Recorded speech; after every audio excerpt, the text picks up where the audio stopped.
Hi everyone, how are you? So today, while I get ready here, we're going to be talking about something, well, it's pretty heavy. It's one of those topics that's both fascinating and deeply, deeply disturbing. We're going to be diving headfirst into some of the darkest corners of human history, looking at the stories of people who did the unimaginable. It's a journey into the abyss, and honestly, it can be a lot to take in. So grab your tea or your coffee or whatever makes you feel cozy, because we're about to explore the minds and actions of some of the most horrific serial killers the world has ever known. It's not going to be easy, but I think it's important to understand these stories, if only to remember the victims, and maybe, just maybe, learn something about the darkness that can exist. So what even is a serial killer? It sounds like something straight out of a horror movie, right? But the reality is, well, it's real. The FBI defines a serial killer as someone who commits at least 2 or more murders on separate occasions with a cooling off period in between. It's not about a single act of rage or a crime of passion. No, this is different. It's calculated, it's repetitive. There's a psychological compulsion driving them, a need that they fulfill over and over again, and that cooling off period, that's what makes it so terrifying. They can go back to their normal lives, be your neighbor, your co-worker, the person you see at the grocery store, all while hiding this monstrous secret. It's just a chilling thought, you know. In this series, we're going to be counting down 20 of the most infamous and horrific serial killers in history. We're not just going to list names and numbers, because that doesn't even begin to tell the whole story. We're going to look at their crimes, yes, but we're also going to try and understand what was going on in their heads. What was their psychological profile? What were the circumstances that led them down such a dark path? And just as importantly, we're going to talk about the impact they had. The fear they spread through entire communities, the lives they shattered, and how their actions forever changed the way we think about safety, justice, and the nature of evil itself. It's a lot to unpack. And honestly, there are no easy answers here. Before we begin, I have to give you a pretty big warning. The content we're about to discuss is extremely disturbing. We'll be talking about violence, murder, and things that are just awful. It's not for everyone, and that's completely okay. If you think this might be too much for you, please feel free to click away and watch something lighter. Your mental health is so important. For those of you who are staying, just be prepared. This is the real story of true crime, and it's not always easy to hear. All right, are you ready? Okay, let's get into it.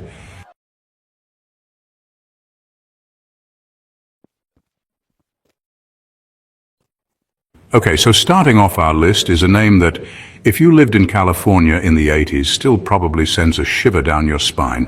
Richard Ramirez, better known as the Night Stalker. His reign of terror over Los Angeles in the summer of 1985 was like something out of a nightmare.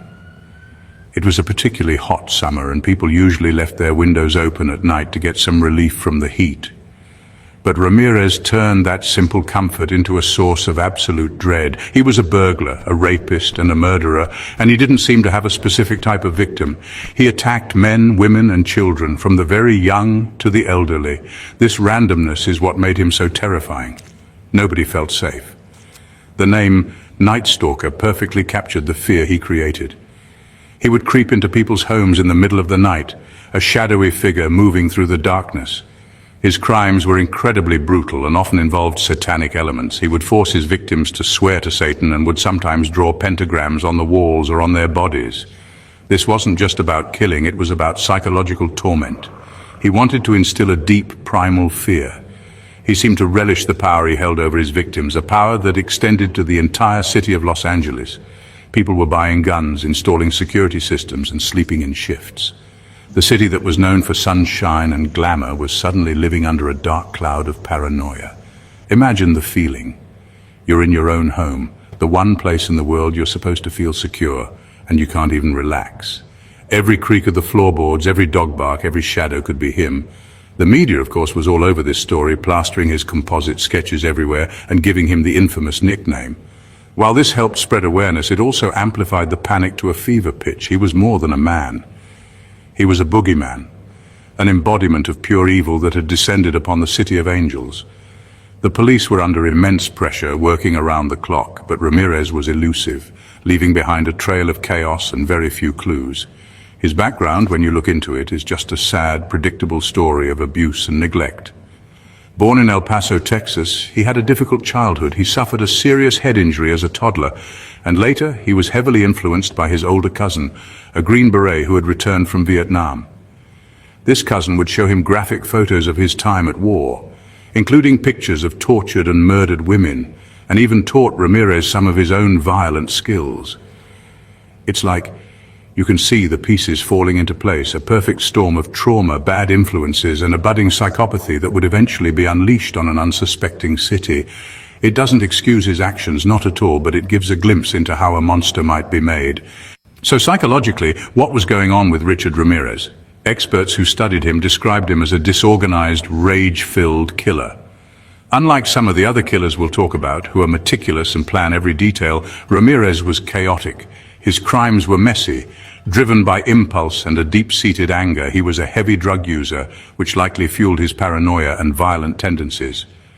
But underneath it all was a profound sense of emptiness and a desperate need for attention and power. The satanic symbols weren't just for shock value. They were part of a persona he created for himself, a way to feel powerful and in control in a life where he had always felt powerless. He saw himself as a soldier of darkness, and in his twisted mind, his victims were just casualties in his personal war against society. His capture, when it finally happened, wasn't some brilliant police sting. It was actually thanks to the public. On August 30th, 1985, he was spotted trying to steal a car. A group of residents in East LA recognized him from the newspaper photos. They chased him down, and I mean, they were not happy. A whole crowd surrounded him, holding him down and beating him until the police arrived. It was a dramatic and almost cathartic end to his reign of terror. The boogeyman was just a man after all, and when the police finally got him, he was cornered, bleeding and defeated. The city of Los Angeles could finally breathe a collective sigh of relief. The long, hot, terrifying summer was over. The trial was a media circus, and Ramirez played his part perfectly. He showed up to court with a pentagram drawn on his palm, flashing it at the cameras. He snarled at the jury, yelled "Hail Satan," and never once showed a single ounce of remorse for his crimes. He reveled in the attention, soaking it all in. He had this weird, dark charisma that disturbingly attracted a group of female admirers who would write him letters and attend his trial. It's a phenomenon that's hard to understand, but he became this dark, twisted celebrity. In 1989, he was convicted of 13 murders, 5 attempted murders, 11 sexual assaults, and 14 burglaries. It was a staggering list of atrocities. He was sentenced to death and sent to California's San Quentin prison. But he would never actually be executed. He spent years on death row, marrying one of his pen pal admirers in 1996, which is just wild to think about. He died in 2013 from complications of B-cell lymphoma. Even in death, he remained a figure of dark fascination. Richard Ramirez's legacy is the sheer, unadulterated terror he brought to an entire metropolis. He proved that evil isn't just something in movies. It can be real, it can be random, and it can be hiding in the shadows of your own neighborhood, waiting for an open window.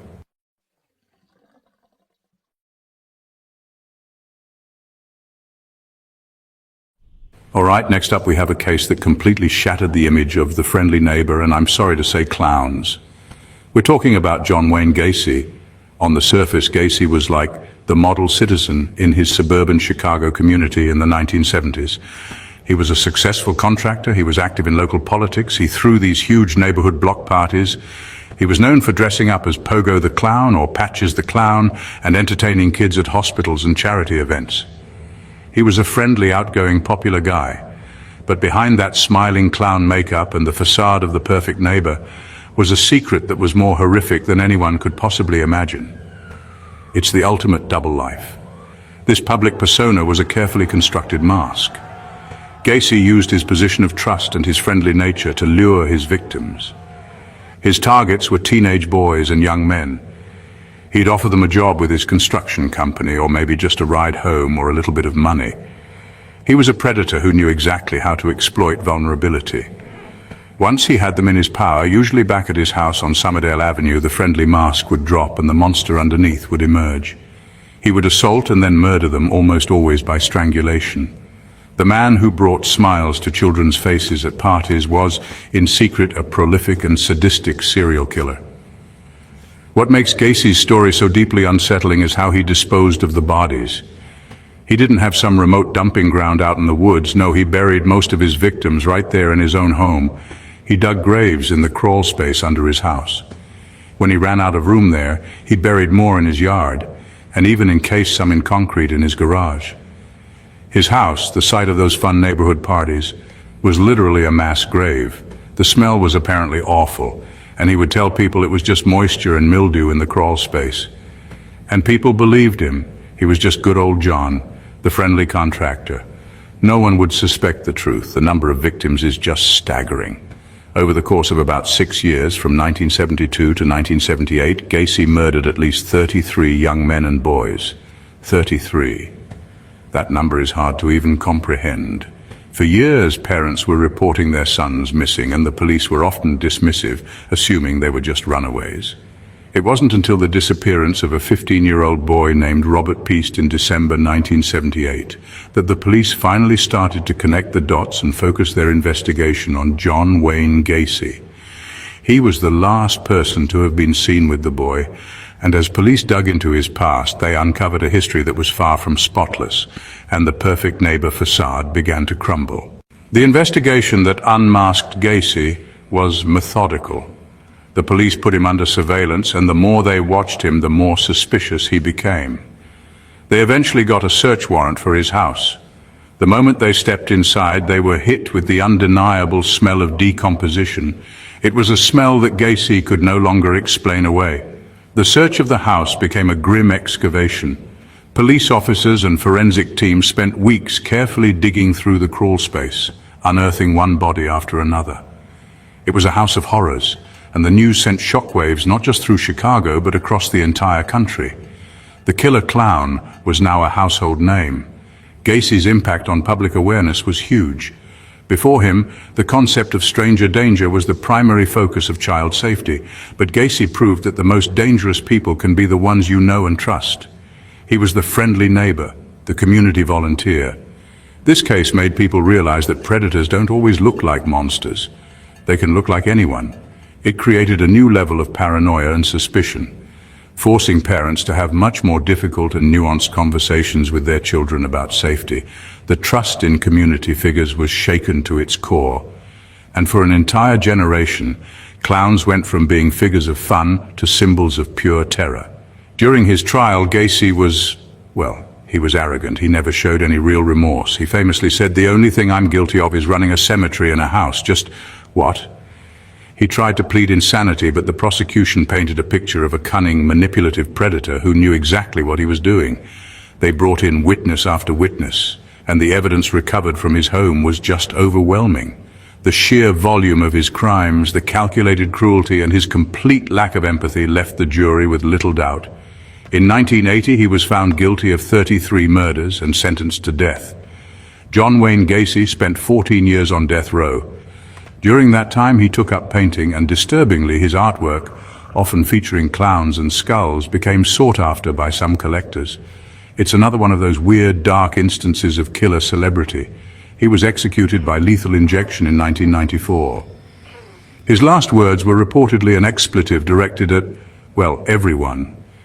His story serves as a terrifying reminder that evil can wear the most ordinary, even friendly, of masks. He exploited the very fabric of community trust, and his legacy is a permanent stain on the image of the helpful neighbor and, of course, Pogo the Clown.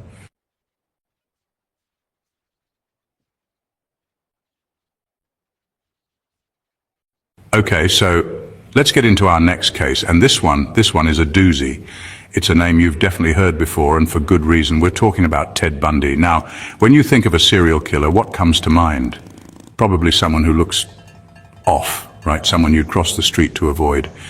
But that's what makes Ted Bundy so absolutely terrifying. He was the opposite of that. He was handsome, charismatic, well-spoken, even studying law at one point. He was the kind of guy a mother would be thrilled for her daughter to bring home.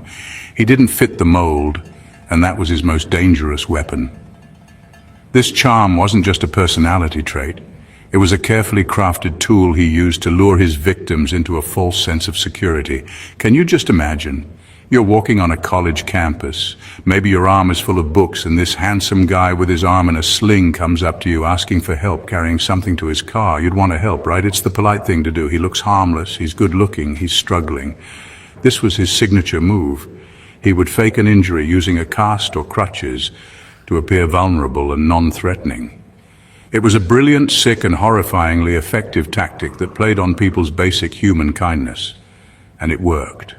Over and over again, he preyed on young women, mostly college students across multiple states in the 1970s.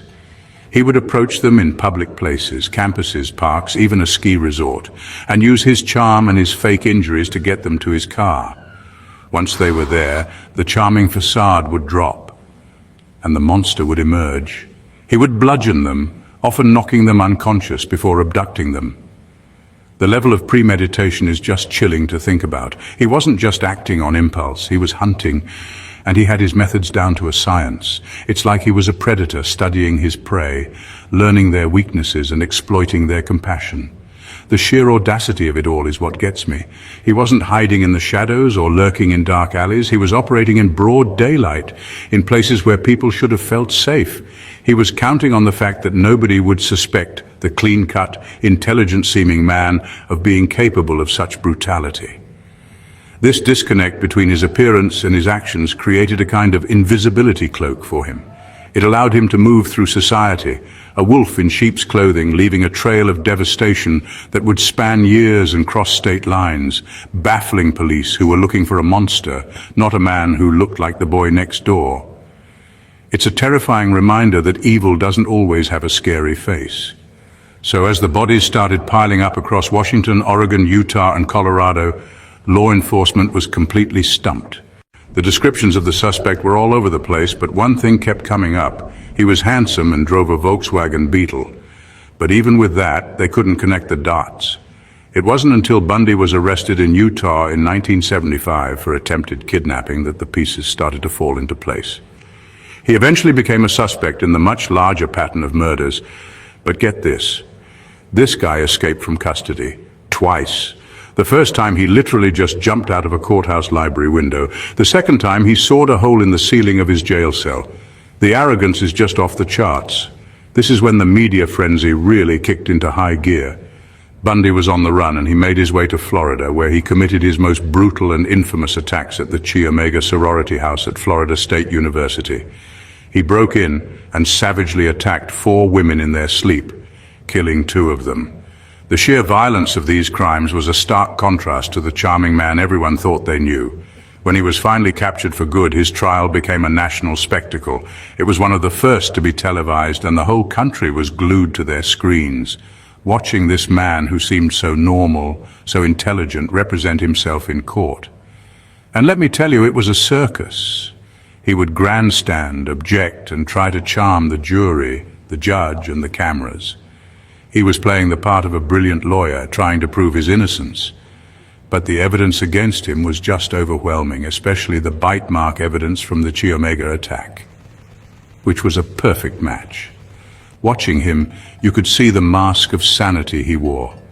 He was performing for the world, trying to maintain this illusion of being a wronged, intelligent man. But underneath it all was this cold, empty void. He had no empathy, no remorse, just this bottomless pit of narcissism. It was all a game to him. Even after he was convicted and sentenced to death, he continued to play games. He would hint at the true number of his victims, offering to confess in exchange for stays of execution. He admitted to more than 30 murders, but experts believed the real number could be much, much higher. He was the ultimate manipulator, right up to the very end. The media circus surrounding him created this celebrity status that was just gross. It turned a brutal killer into a twisted kind of superstar. And it raised so many uncomfortable questions about our society's fascination with violence and the charismatic monsters who walk among us. He wasn't a misunderstood genius, he was a predator who knew exactly how to use his looks and his words to get what he wanted.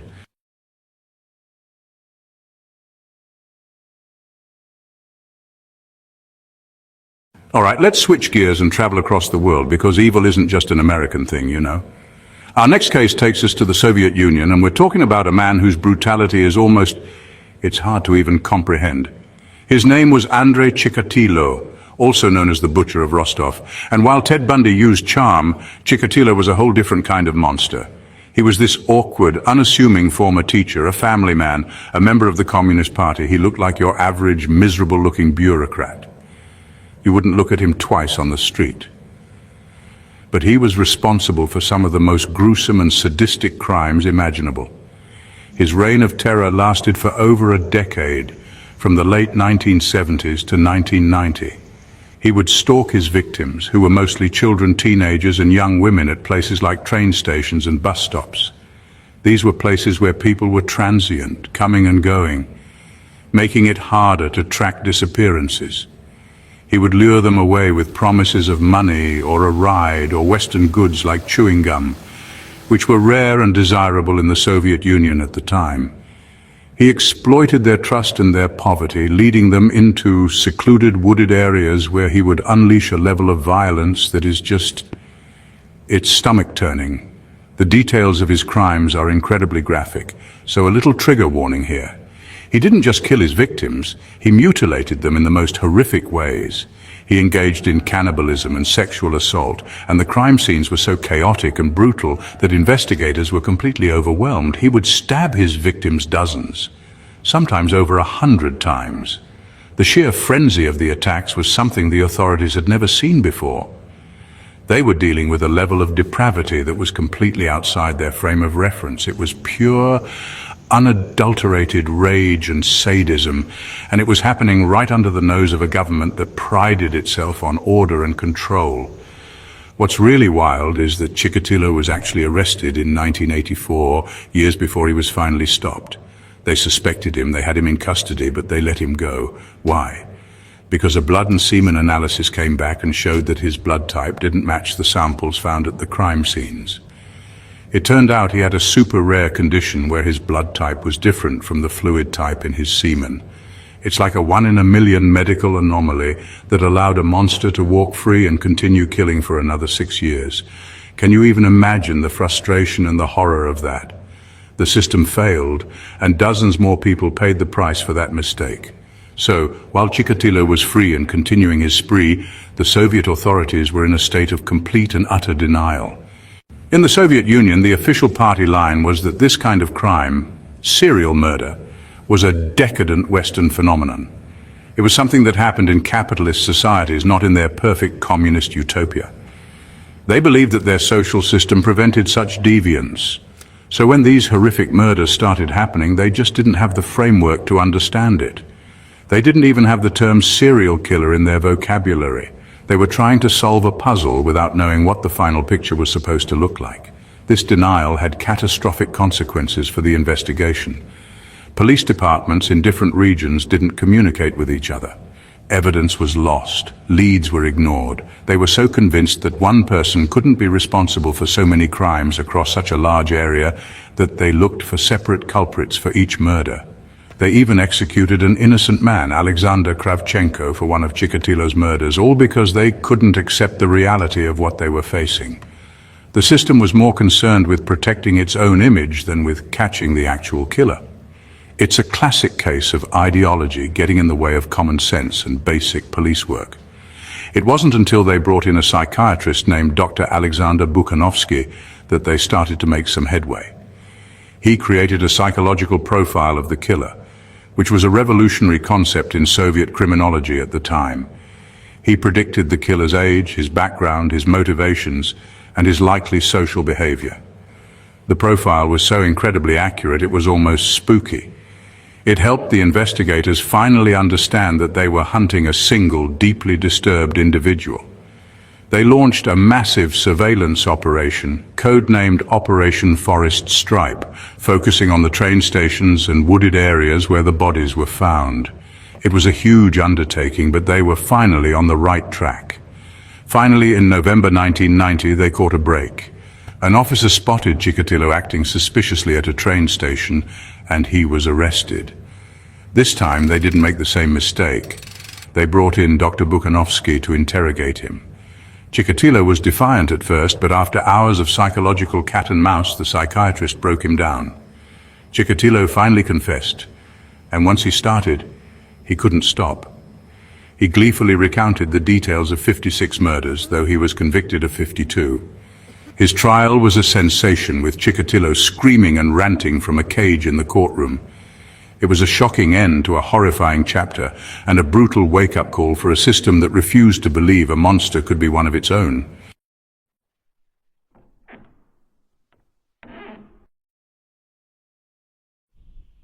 Okay, so our next case this one is dark, like really, really dark. It's a name that has become synonymous with some of the most disturbing crimes you can possibly imagine. We're talking about Jeffrey Dahmer. On the surface, Dahmer was this quiet, shy, seemingly harmless guy living in a rundown apartment in Milwaukee. Neighbors just thought he was a bit of a loner, maybe a little weird because of the strange smells coming from his apartment. But they never suspected what was really going on behind that closed door. And what was going on was a real-life house of horrors. It's the kind of stuff that nightmares are made of. Dahmer's crimes were driven by this terrifyingly twisted desire for complete control over his victims. He didn't want them to ever leave him. He was deeply lonely and pathologically afraid of abandonment, so his solution was to make sure they couldn't leave. He would pick up men, mostly young men of color, from gay bars, bus stops or malls. He'd lure them back to his apartment with promises of money or beer. Once they were there, he would drug their drinks and then strangle them. But for Dahmer, the murder was just the beginning of his horrifying ritual. It's what he did after they were dead that sets him apart. This is where it gets extremely graphic, so please be warned. Dahmer would dismember his victims' bodies in his bathtub. He would keep parts of them, skulls, skeletons, and other organs, as trophies. He took Polaroid pictures of the entire process, documenting his gruesome work. He even engaged in necrophilia and cannibalism.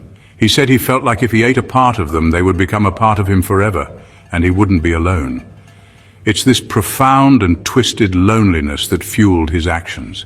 He wasn't killing out of anger or rage, but out of a desperate, warped need for companionship that he could only achieve by turning living people into objects he could control. The most chilling part is how long he got away with it. The smell from his apartment was so bad that neighbors constantly complained. People went missing after being seen with him. In one infamous incident, a 14-year-old boy named Konorak Synthesomphone managed to escape Dahmer's apartment, naked and bleeding. The police were called, but Dahmer managed to convince them that the boy was his 19-year-old drunk boyfriend, and that it was just a lover's quarrel. The police, for reasons that are still debated and heavily criticized today, believed him. They actually escorted the boy back into Dahmer's apartment, where he was killed shortly after. That failure is it's heartbreaking and infuriating. The end finally came on July 22nd, 1991, and it happened almost by accident. A man named Tracy Edwards, whom Dahmer had brought back to his apartment, managed to fight back and escape. He flagged down a police car and told them this crazy guy had put handcuffs on him and was threatening him with a knife. The police went with Edwards back to Dahmer's apartment number 213. When Dahmer opened the door, the police saw the handcuffs and went inside to investigate. And that's when one of the officers opened the refrigerator. And what he saw, it changed everything. Inside the refrigerator was a human head. The scene inside that apartment was beyond anything the officers could have prepared for. It was a true slaughterhouse. They found 4 more severed heads in the kitchen. In the freezer, they found a human heart and frozen muscle tissue. There were 3 torsos dissolving in a large blue drum filled with acid. They found skeletons, skulls that had been painted, and drawers full of the disturbing Polaroid photos Dahmer had taken, documenting every gruesome step of his process.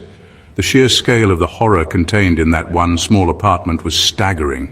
It was the physical manifestation of a mind that had completely unraveled. The aftermath of the arrest was a media firestorm. The public was both horrified and fascinated by the details that emerged. The story of the Milwaukee cannibal was everywhere. The trial was a huge event, focusing on whether Dahmer was legally sane at the time of the murders. He pleaded guilty but insane. His defense argued that his compulsions were so overwhelming that he couldn't stop himself. It was this big debate: was he evil or was he sick? The prosecution argued that the elaborate steps he took to lure his victims and cover his tracks proved he knew exactly what he was doing and that it was wrong. In the end, the jury found him sane, and he was sentenced to 15 consecutive life terms. The story didn't end there, though. In 1994, just a couple of years into his sentence, Jeffrey Dahmer was beaten to death in prison by another inmate. His story left a deep scar on Milwaukee and raised so many difficult questions about police negligence, racism, and homophobia, as many of his victims were from marginalized communities. It forced people to confront the reality that a quiet, unassuming person could be hiding the most monstrous secrets, and that sometimes the greatest horrors aren't in some far-off haunted house, but right next door.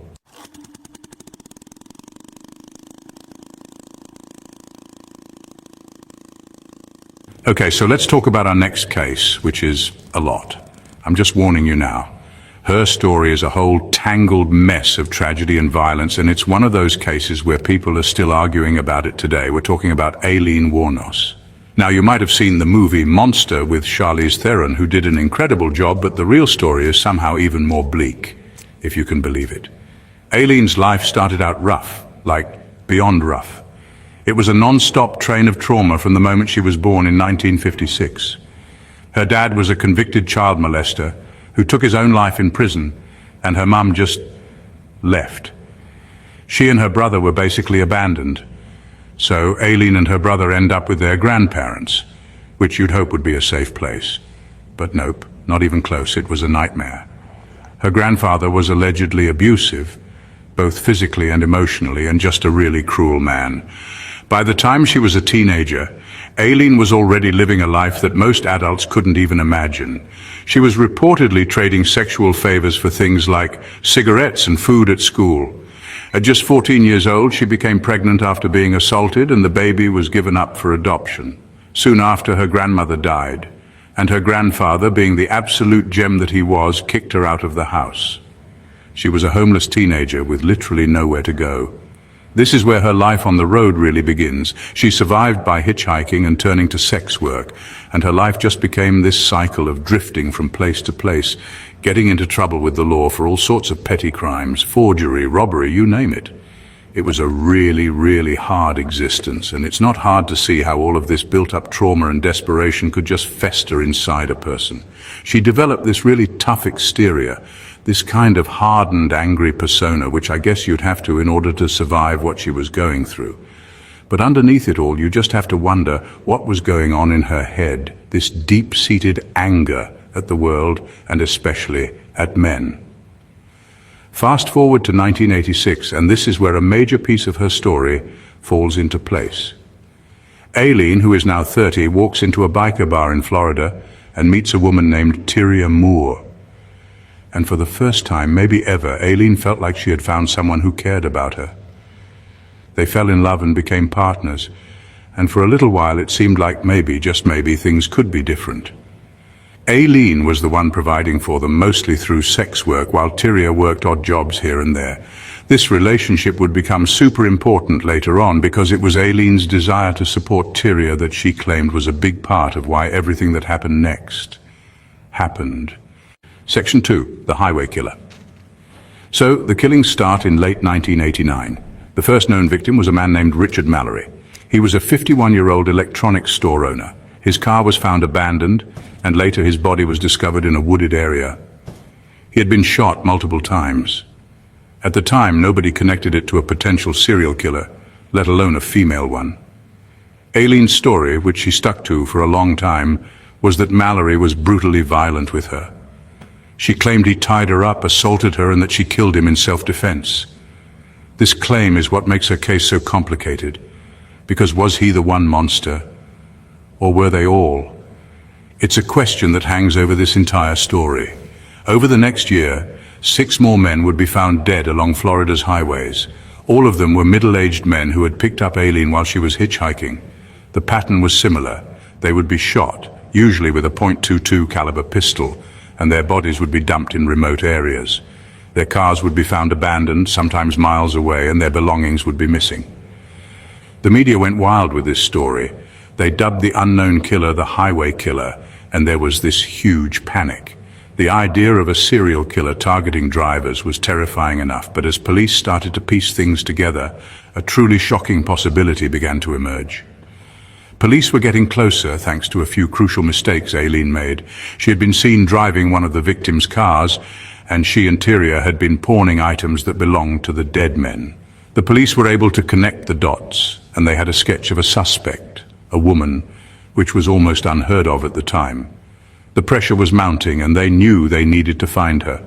The key, they realized, was her girlfriend, Tyria Moore. They tracked Tyria down and convinced her to help them. They had her make these recorded phone calls to Aileen, pleading with her to turn herself in, hoping to get a confession, and it worked. In those calls, Aileen, desperate to protect Tyria, basically confessed. She told her she didn't want her to get into trouble and that she was the one responsible. In January 1991, Aileen was arrested at a biker bar, a bookend to how her relationship with Tyria started. At first, she claimed all the killings were self-defense, that every single man had tried to assault her. But as the trial went on, her story began to change.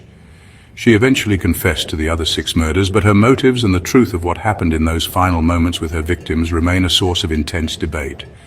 Was she a cold-blooded killer, or a traumatized woman pushed to the absolute brink? The world may never truly agree.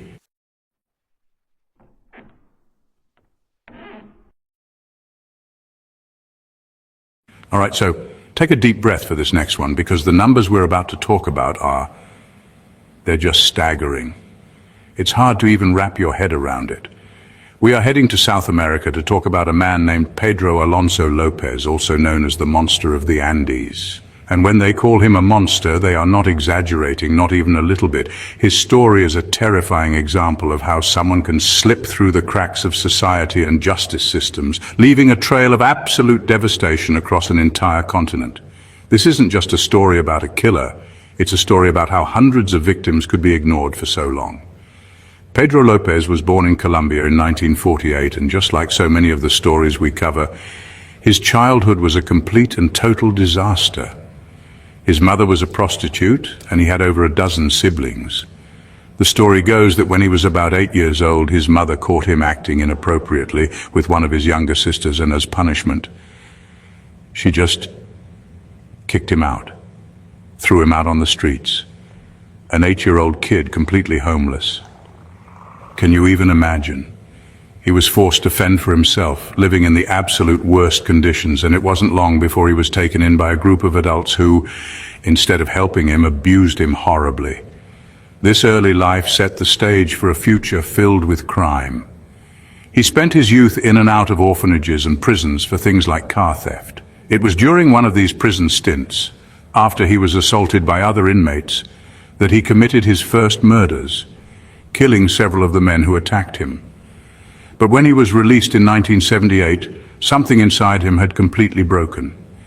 He embarked on what can only be described as a murder spree on a scale that is almost mythical.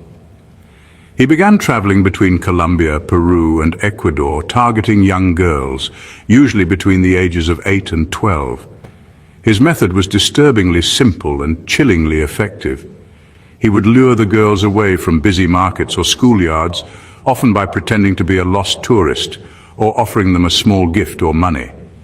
He preyed on the poor and the vulnerable, children who were often unsupervised and whose disappearance might not even be reported for days, if at all. He would then take them to a secluded spot, assault them, and then strangle them. He later claimed that he preferred to kill them while they were looking at him, a detail that is just beyond horrifying. He was a ghost, moving from town to town, country to country, leaving a trail of missing children that local police forces were ill-equipped to connect. Section 2. A confession beyond belief. For years, Lopez operated completely under the radar. Imagine this one man traveling across 3 different countries, murdering child after child, and no one is connecting the dots. It's a chilling thought. In Peru, he claimed to have killed around 100 girls. He was even captured by a local indigenous tribe for attempting to abduct a young girl from their community. They were about to execute him, but he was saved at the last minute by an American missionary who convinced the tribe to turn him over to the local police instead. The police, however, not realizing who they had, just deported him to Ecuador. They literally let the most prolific serial killer in the region just walk away. It was in Ecuador that his killing spree seemed to escalate even further. He later confessed to killing 3 to 4 girls a week in Ecuador alone. The sheer volume is mind-boggling. His reign of terror finally came to an end in 1980, and the way it happened is almost by accident. A flash flood in the city of Ambato uncovered a mass grave, revealing the bodies of several young girls. At first, authorities had no idea what they were dealing with, but around the same time, Lopez was caught attempting to lure another young girl. This time, the market vendors who saw him were suspicious, and they managed to catch him and turn him over to the police. When he was in custody, Lopez began to talk. And what he said was so unbelievable, the police initially thought he was insane or just making it all up. He calmly confessed to murdering 110 girls in Ecuador, but then he kept talking. He told them about the 100 girls in Peru, and then even more back in his home country of Colombia. He led the police to the grave site that the flood had just uncovered, and sure enough, they found the bodies of 53 of his victims, all young girls. The total number, he claimed, over 300. It's a number that is so horrifically large, it's hard to comprehend. Here's the most infuriating and terrifying part of this whole story. Despite being convicted of murdering 110 girls in Ecuador, he was sentenced to only 16 years in prison, which was the maximum sentence at the time. And no, you did not hear that wrong. He was released in 1994 for good behavior after serving only 14 years. He was deported back to Colombia, where he was declared insane and put in a psychiatric hospital. But then, in 1998, he was deemed sane and released on a $50 bail. And since then, he's vanished. Pedro Alonso Lopez, the monster of the Andes, one of the most prolific serial killers in history, is out there somewhere, and nobody knows where.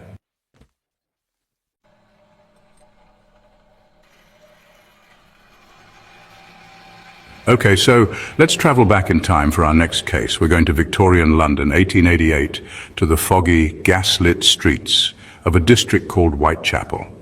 And if you know anything about true crime, you know exactly who we're about to talk about. He's probably the most famous unidentified serial killer of all time. He's a legend, a mystery, a ghost who terrorized a city and has fascinated and horrified people for over 100 years. Of course, I'm talking about Jack the Ripper. This case is just, it's iconic. It's the ultimate whodunit, a story that has spawned countless books, movies, and theories. So picture this. Whitechapel in 1888 was not a nice place. It was one of the poorest, most overcrowded parts of London. We're talking extreme poverty, crime, alcoholism, and thousands of people living in squalor crammed into filthy lodging houses. It was a dark, dangerous place, especially for women, many of whom had to turn to sex work just to survive, just to have enough money for a bed for the night.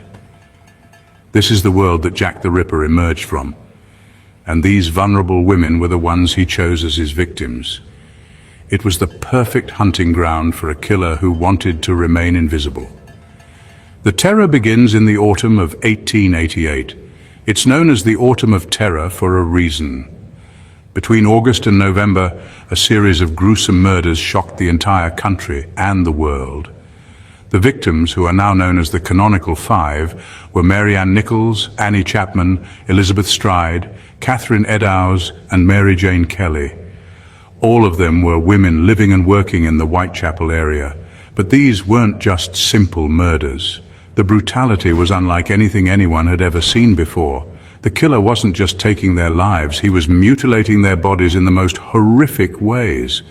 The press, which was just starting to become a major force in society, absolutely latched onto this story. Newspapers like the printed sensational headlines and gruesome details, fueling a massive public panic. The killer was given a name that would become infamous. It came from a letter supposedly sent by the killer himself to the Central News Agency, taunting the police. The letter was signed, "Yours truly, Jack the Ripper." Whether the letter was real or a hoax by a journalist is still debated, but the name stuck. Suddenly, the nameless terror stalking the streets had an identity, a bogeyman for an entire city to fear. Section 2, the enduring mystery. What made the Ripper murders so terrifying was the killer's apparent knowledge of human anatomy. The way he mutilated his victims, removing organs with what some doctors at the time described as a degree of surgical skill, led to all sorts of theories. Was he a doctor, a butcher, someone with medical training? The police were completely stumped. They launched one of the biggest manhunts in London's history. They interviewed thousands of people, investigated hundreds of suspects, and followed up on every possible lead. But the foggy, labyrinthine streets of Whitechapel were the killer's ally, allowing him to appear, commit his horrific acts, and then just vanish back into the darkness. The list of potential suspects, both then and now, is huge. It feels like almost everyone who was alive in London at the time has been accused at some point. There were doctors, like Montague John Druitt, a barrister who was found dead in the Thames shortly after the last murder. There was Seweryn Klusowski, also known as George Chapman, a Polish immigrant and convicted poisoner. There was even a theory that it could have been a member of the royal family or a painter named Walter Sickert. People who study this case, they call themselves ripperologists, have been arguing over these suspects for decades, each with their own pet theory. The final canonical victim, Mary Jane Kelly, was by far the most gruesome murder. It was so brutal it's almost hard to describe. Unlike the other victims, she was killed indoors in her own room, which gave the killer time. And he used that time to mutilate her body almost beyond recognition. It was a scene of unparalleled horror. And then after that, nothing. The murders just stopped. As suddenly as he appeared, Jack the Ripper was gone. Did he die? Was he imprisoned for another crime? Did he leave the country? Or did he just stop? We have no idea. And that's why this case is still so famous. It's the ultimate cold case. The lack of a resolution is what keeps us coming back. Jack the Ripper was never caught. His identity has never been proven. He remains a shadow, a question mark in the pages of history. He represents this idea that a monster could walk among us, commit unspeakable acts, and then just disappear without a trace, leaving behind only a legacy of fear and a mystery that will probably never, ever be solved. It's a terrifying thought, and it's why, even today, people are still trying to give a face to the ghost of Whitechapel.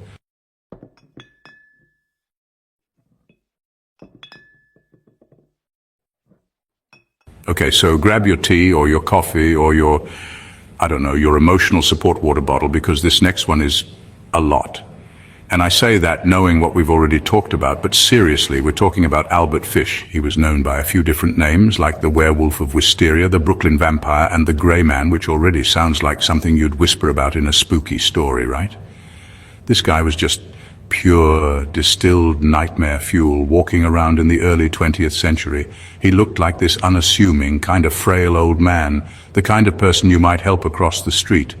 But behind those eyes was a level of depravity that is just, it's hard to even wrap your head around, honestly. It's like he collected horrors. Fish's whole thing, if you can even call it that, was preying on the most vulnerable people you can imagine, children. And his methods were just beyond sadistic. He would often answer newspaper ads placed by families who were struggling, during the Great Depression, people just trying to find work or a place for their kids to stay. He'd show up looking all respectable like a kindly old farmer or something and offer to take a child off their hands, maybe give them a job on his farm. But there was no farm. It was all a lie, a disgusting, elaborate trap he set to lure innocent kids away from their parents. The sheer calculation behind it all, using people's desperation against them, it just makes your stomach turn. It's a whole other level of evil. One of his most infamous crimes, and trigger warning here because this is just awful, involved a little girl named Grace Budd. Her family was struggling, and they placed an ad. Fish, using the name Frank Howard, answered it. He charmed his way into their home, spent time with the family, and eventually convinced them to let him take Grace to his niece's birthday party. He promised to bring her right back. Of course, he never did. The family was left waiting, hoping, and then slowly realizing the terrible truth. For years, they had no idea what happened to their daughter. The not knowing, the absolute agony of that is something I can't even begin to imagine. It's the kind of pain that just hollows you out completely. And this wasn't a one-time thing for him. Fish claimed to have harmed hundreds of children over decades, though authorities could only confirm a handful of murders. His entire life was this tapestry of pain and suffering, both inflicted on others and in a really twisted way on himself. He was deeply disturbed, engaging in extreme self-harm, which he saw as a form of religious penance. It was all wrapped up in this bizarre, horrifying mix of religious fanaticism and unspeakable violence. It's like his mind was a broken, terrifying place, and instead of getting help, he just decided to drag everyone else into his own personal hell. There are no words, really. So for 6 long years, the Budd family heard nothing. 6 years of silence, of just nothing. Then a letter arrived, and this letter, I'm telling you, is one of the most chilling, disgusting things I've ever heard of. It was from Albert Fish himself, and in it he described in graphic, horrifying detail exactly what he did to little Grace. He wrote about kidnapping her, killing her, and then he described cooking and eating her body over a period of 9 days. He wrote it like he was describing a recipe, just completely detached from the absolute horror of what he was saying. It's almost impossible to believe someone could not only do that, but then write it all down and send it to the victim's mother. The letter was it was taunting. It was filled with these gruesome details that no one but the killer could know.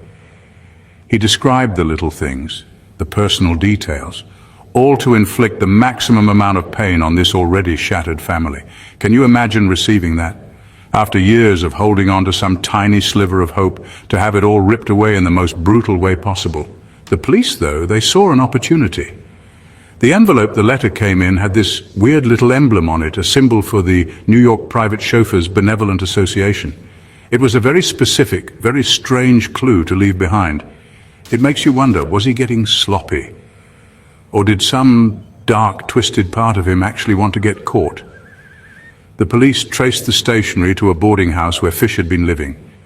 When they finally found him, he was living under another alias, just this quiet old man that nobody suspected. He reportedly surrendered without a fight, almost like he was relieved. And when they questioned him, he just confessed to everything. Not just the murder of Grace Budd, but other crimes as well. He talked about it all with this weird, calm detachment, as if he were discussing the weather. It was during this confession that the full scope of his own self-inflicted torture came to light. An X-ray revealed he had inserted dozens of needles into his own body, a testament to his deeply, deeply disturbed psyche. At his trial, the main debate was whether he was legally sane. I mean, how could anyone who does these things be considered sane, right? His defense argued he was clearly insane, pointing to his delusions and self-harm. But the prosecution argued that he knew what he was doing was wrong, that he was crafty, that he planned his crimes and knew how to hide. The letter, as horrific as it was proof of that. In the end, the jury found him sane and guilty. Albert Fish was executed in the electric chair in 1936. And honestly, good riddance. Some people are just broken beyond repair, and the world is a much, much safer place without them in it.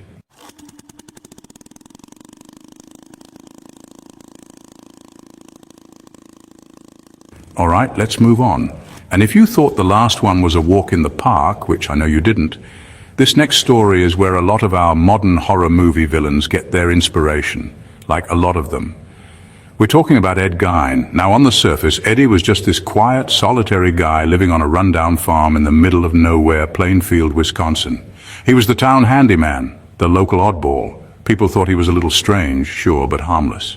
Like he'd babysit for neighbors, he was awkward, kept to himself, you know the type. No one, and I mean no one, could have predicted the absolute house of horrors he was living in.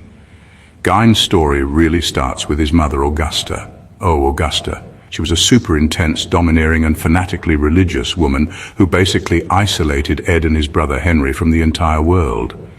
She taught them that the world was a sinful place, that all women, except for her of course, were instruments of the devil. She basically warped his entire perception of reality from a young age. He never really had a chance to develop normal social skills or relationships. His entire world was just this isolated farm and his mother's toxic, hateful sermons. It was a pressure cooker of psychological weirdness just waiting to explode. After his father and then his brother died, and his brother's death is a little suspicious, by the way, but we'll get to that, it was just Ed and Augusta. He became her sole caretaker, completely devoted to her. When she finally passed away from a stroke, Ed was completely and utterly lost. It's like his entire world, his whole reason for being, just vanished. He was alone on this big creepy farm with nothing but his mother's teachings echoing in his head. He boarded up her room, preserving it like a shrine, and the rest of the house just fell into squalor. And it was in this isolation, this grief-stricken, twisted state, that things started to get really, really weird. He started reading about medical experiments, anatomy, and some really dark stuff from Nazi atrocities. His fascination with the female body, something his mother had taught him to fear and despise, grew into this grotesque obsession. But since he had no idea how to interact with living women, he turned to the next best thing in his mind: the dead. He started making late-night trips to the local cemeteries. He wasn't just visiting. He was digging up the graves of recently buried middle-aged women, women who he thought resembled his mother. And he wasn't just taking the bodies, he was taking them home to use for his projects. So what were these projects? Well, this is where it gets really, really gnarly. This is the stuff that inspired movies like Psycho, the Texas Chainsaw Massacre, and The Silence of the Lambs. When police finally went to the Gine farm in 1957 to question him about the disappearance of a local hardware store owner, Bernice Worden, they stumbled into a scene from a literal nightmare. The first thing they found was Bernice's body. She had been treated like a deer, hung upside down and decapitated. It was a truly horrific, shocking discovery for this small town, but that, believe it or not, was just the beginning. That was just the appetizer to the main course of horror. As they searched the rest of the house, the scene just got more and more unbelievable. They found bowls made from human skulls. They found chair seats upholstered with human skin, leggings made from the skin of human legs, a corset made from a female torso, skin and all, masks made from the faces of dead women, which he would apparently wear around the house, a belt made of nipples, a lampshade made from a human face. It was a museum of human remains, a testament to one man's complete and total break from reality. The officers on the scene were literally getting sick, running outside to vomit. They had never seen anything like it. Under questioning, Ed Gein was surprisingly calm. He admitted to killing Bernice Worden and another woman, a tavern owner named Mary Hogan, who had disappeared years earlier. But he insisted he only killed those two. All the other body parts, he claimed, came from his grave robbing expeditions. He explained that after his mother died, he had this overwhelming desire to become a woman, to literally climb into a woman's skin. The woman's suit he was creating was his attempt to bring his mother back, or to become her. It was his twisted, horrifying way of dealing with his grief and his deeply repressed, confused feelings about women. Because of the absolutely shocking nature of his crimes and his clear psychological state, Gein was found not guilty by reason of insanity. He wasn't sent to prison. He was committed to a series of state mental hospitals for the rest of his life. He was reportedly a model patient, quiet and polite, which is just so creepy when you think about what he did. He died of respiratory failure in 1984, and his legacy lives on in the villains that still haunt our nightmares. He wasn't a serial killer in the traditional sense, with a high body count from murder, but the sheer psychological horror and desecration he was responsible for earns him a permanent and very dark place in criminal history.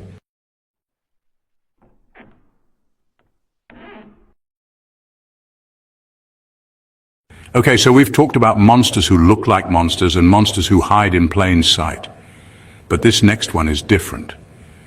This is a monster who wore a cloak of respectability, of trust. He was someone people invited into their homes, someone they confided in with their deepest fears and their most vulnerable moments. We're talking about a doctor, Dr. Harold Shipman, and he is, without a doubt, one of the most prolific serial killers in modern history. It's hard to even fathom, because the very idea of a doctor whose entire job is to heal, using that position to kill, is just, it's a betrayal on a fundamental level. Shipman worked as a general practitioner, a family doctor in Hyde, a town near Manchester, England, for decades. And by all accounts, he was a great doctor. He was seen as this kind, caring, old-fashioned physician who still made house calls. His patients, especially the elderly ones, absolutely adored him. They trusted him completely. He was a pillar of the community, a respected family man. He had a wife, kids, and a successful practice. He was the last person anyone would ever suspect of doing anything wrong, let alone being a cold-blooded killer who was systematically murdering his own patients, one by one, right under everyone's noses. The thing about Shipman's crimes is that they were so quiet, so insidious. There was no overt violence, no blood, no struggle. His weapon was his medical bag, specifically his syringe. His method was to visit his patients, who were most often elderly women living alone, and administer a lethal dose of diamorphine, which is basically medical-grade heroin. He would then falsify their medical records to make it look like they had died of natural causes, something that wasn't unusual for elderly patients with existing health problems. He was the one signing the death certificates, so for a long time nobody had any reason to question it. He was the authority, and the scale of it is just staggering. For years he was just getting away with it. The death rate among his patients was unusually high, but because he was so trusted and because his victims were elderly, it just didn't raise any major red flags. People would say things like, "Oh, Dr. Shipman has such bad luck with his patients," or "He takes on all the really sick ones." No one made the connection. No one thought to question the kind, caring doctor who was always there at the end. He was hiding in the one place no one would ever think to look, in a position of ultimate trust. It's the perfect cover, and he exploited it to a horrifying degree. So how does a killer who is so careful, so methodical, finally get caught? Well, like with so many of these guys, it comes down to greed and getting just a little too arrogant. It all started to unravel with the death of one of his patients, Kathleen Grundy. She was a former mayor of Hyde, an active, wealthy 81-year-old woman. She was found dead in her home shortly after a visit from Dr. Shipman. He certified her death as being from old age. Sad, but not suspicious on its own. But then a new will mysteriously appeared. A very poorly forged will, I might add, that left her entire massive estate, nearly £400,000, to, you guessed it, Dr. Harold Shipman. Now, Kathleen Grundy's daughter, who happened to be a lawyer, immediately knew something was very, very wrong. She knew her mother was not the type of person to just cut her family out of her will and leave everything to her doctor. And the will itself was a mess. The signature looked nothing like her mother's, and it was typed on a typewriter that, surprise, surprise, was eventually traced back to Shipman. This was the big, glaring red flag that police could not ignore. It was the arrogance, the belief that he could literally get away with murder and then steal the victim's fortune. That was his ultimate undoing. He just got too cocky. The police exhumed Kathleen Grundy's body, and toxicology reports confirmed what her daughter suspected. She had died from a massive overdose of diamorphine. This discovery triggered a much wider investigation into Shipman's practice. They started looking back at the death certificates he had signed over the years, and a horrifying pattern began to emerge. They focused on a sample of cases, exhuming more bodies and finding the same thing over and over again. Lethal doses of diamorphine in patients who had supposedly died of natural causes. The sheer number of suspicious deaths was just off the charts. It was a silent, hidden epidemic. In the end, Harold Shipman was tried and convicted in the year 2000 for the murder of 15 of his patients, but that was just the tip of the iceberg. A later public inquiry, the Shipman Inquiry, concluded that he was likely responsible for the deaths of at least 218 of his patients, and possibly as many as 250. It's a number that is it's almost incomprehensible. He never confessed, never explained why he did it. He took his motives to the grave when he hanged himself in his prison cell in 2004. Was it a God complex, a desire for control over life and death? We'll never know for sure. But he remains a chilling reminder that sometimes the most terrifying monsters are the ones we trust the most.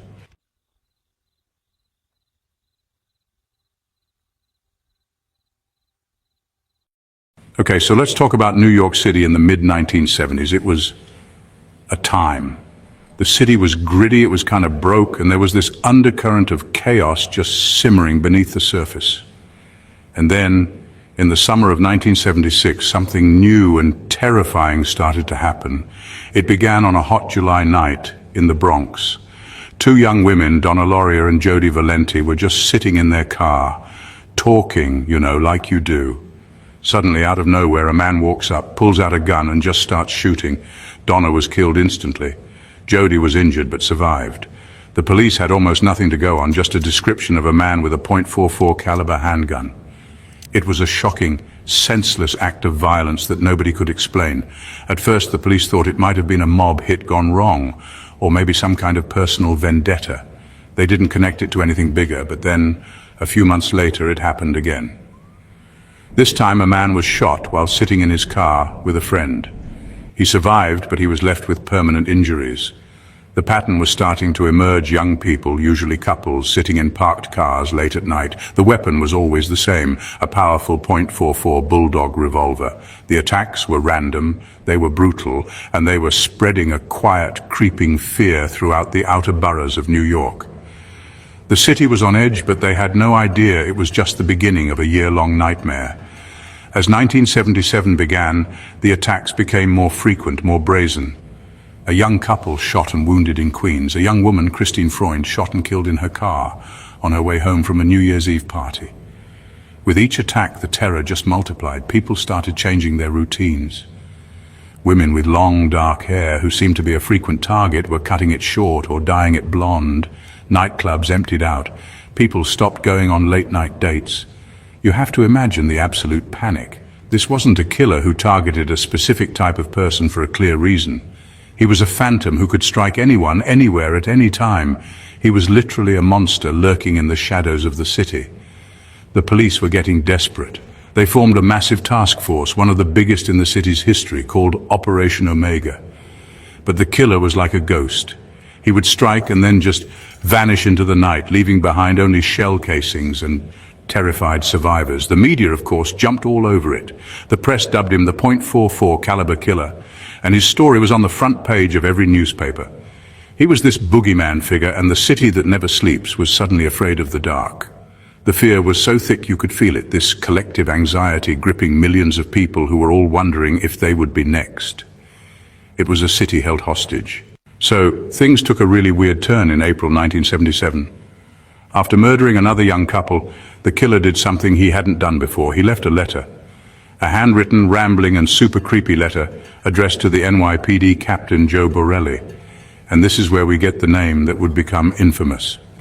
He signed the letter, Son of Sam. He wrote about being a behemoth and a wicker. He talked about his love for his work and how his father, Sam, was a thirsty entity who needed blood to stay young. It was a lot. The letter was published, and it just threw gasoline on the fire of public panic. Now the killer had a name and a voice, and it was the voice of a madman. This whole Sam thing got even stranger. Berkowitz would later claim that Sam was his neighbor, a man named Sam Carr. And he said that Sam Carr's dog, a black Labrador named Harvey, was actually a powerful demon who was ordering him to go out and kill. I know it sounds completely out there, and it probably was. But this was his story. He said the dog would bark and howl, and through these barks he was receiving demonic commands to shed blood. This narrative of demonic possession became a central part of his public identity. Was he truly mentally ill and believed this, or was he just a very cunning manipulator trying to build an insanity defense from the very beginning? It's a question that people still debate to this day. The letters didn't stop there. He started sending notes to a newspaper columnist, Jimmy Breslin, taunting the police and promising more violence.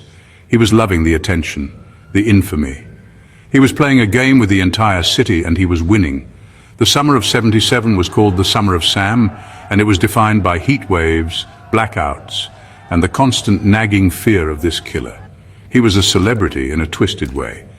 The police were following thousands of dead-end leads, interviewing anyone who owned a .44 Bulldog, but they were getting nowhere. It felt like he was unstoppable, this supernatural force of evil that the police were powerless to contain. The city was at a breaking point, but then he made a mistake. A really simple, dumb mistake. On July 31st, 1977, after his final attack, a witness noticed something. She saw a man get into a car that was parked illegally near a fire hydrant and drive away just moments after she heard the gunshots. She reported the illegally parked car. The police, tracing parking tickets issued in the area that night, found one that led them to a Ford Galaxy registered to a David Berkowitz in Yonkers. When they went to his apartment, they saw a rifle in the back seat of his car. They waited for him to come out, and when he did, they had him. The first thing he reportedly said was, "Well, you got me." The reign of terror was finally, and almost anticlimactically, over.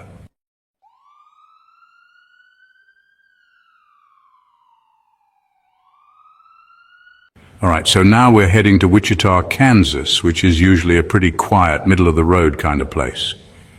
But in the 1970s, a shadow fell over this city, a shadow that would linger for decades. In January 1974, a horrific crime was discovered. 4 members of the Otero family, Joseph, Julie, and 2 of their young children, were found murdered in their home. They had been bound and brutally killed. The police were horrified, but they had no idea this was the work of a new type of killer, someone who wasn't just killing for the sake of it, but for the ritual, for the process. This was the first known act of the man who would later call himself BTK. What made BTK so terrifying was his meticulousness and his need for control. He would stalk his intended victims for weeks, sometimes months, learning their schedules, their habits, their entire lives. He called this projecting. He would break into their homes, often in broad daylight, and wait for them. When they arrived, he would surprise them, brandishing a gun to get them under his control. But the gun was just for show. His real thrill came from the process that gave him his name: bind, torture, kill. He would tie his victims up and then spend hours with them, living out these elaborate, violent fantasies. It was all about power and psychological torment.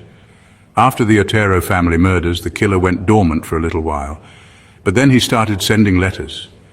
This is a theme we see a lot, right? The need for recognition. He wrote a letter to a local TV station, Gacy, and tucked it inside an engineering book at the public library. In this letter, he took credit for the Otero murders, and he gave himself his own terrifying moniker. He wrote, "I'm sorry this happened to society. The code words for me will be bind them, torture them, kill them, BTK." You see, he's at it again. He was creating his own brand, his own legend. He wanted the fame, the fear, the city to know his name. This began a twisted cat-and-mouse game with the police and the media that would last for years. He would kill, then go quiet, then send a letter or a poem or even a victim's driver's license to the press to prove he was still out there. He was an expert at creating terror. People in Wichita were terrified to be home alone. They bought extra locks, they got dogs, they lived in a state of constant vigilance.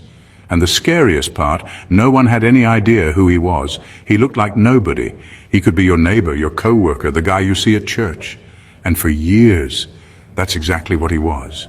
He was hiding in plain sight, a monster wearing a mask of absolute normalcy. So, after a series of murders in the 70s and another in the mid-80s, BTK just disappeared. He killed his last known victim in 1991, and then silence. For over a decade, nothing. The case went cold. The police had a file full of creepy letters and poems, but no DNA, no fingerprints, no real leads. It seemed like BTK had either died, been imprisoned for something else, or had just decided to retire. The people of Wichita started to breathe a little easier, even though the mystery was this open wound on the city's history. The boogeyman had seemingly vanished as mysteriously as he had appeared. But then, in 2004, on the 30th anniversary of the Otero murders, a letter arrived at the Wichita Eagle newspaper. It contained a copy of a victim's driver's license and photos from one of his crime scenes. BTK was back, and he had not lost his ego. He was angry that he had been forgotten, that his legacy was fading. He started a new flurry of communication, sending puzzles, packages, and letters to the media and the police. He was taunting them, playing his old games again. He even sent a package containing a Barbie doll bound in the same way he had bound one of his victims. It was unbelievably arrogant and incredibly disturbing. This arrogance, this massive ego that drove him to kill in the first place, would be his undoing. He got into this back and forth with the police through classified ads in the newspaper. He wanted to know if they could trace a floppy disk if he sent them one. The police, seeing an opportunity, placed an ad back saying, "Rex, it will be okay," assuring him that a floppy disk would be untraceable. And you know what? He believed them. It's almost funny if it weren't so horrific. He was so sure of his own intelligence and their incompetence that he fell for one of the oldest tricks in the book. It's like, come on, dude. So he sent a purple 1.44 megabyte Memorex floppy disk to a local news station. The police got their hands on it, and their computer forensics team immediately found a deleted Word document. And in the metadata of that document, they found two crucial things: the name Dennis and the location Christ Lutheran Church. A quick search showed that the president of the church council was a man named Dennis Rader. They got a DNA sample from his daughter's PAP smear from a university clinic, matched it to the DNA from the crime scenes. And just like that, the 30-year-old mystery was solved. The monster who had haunted Wichita was a 60-year-old family man and church leader. The mask finally came off.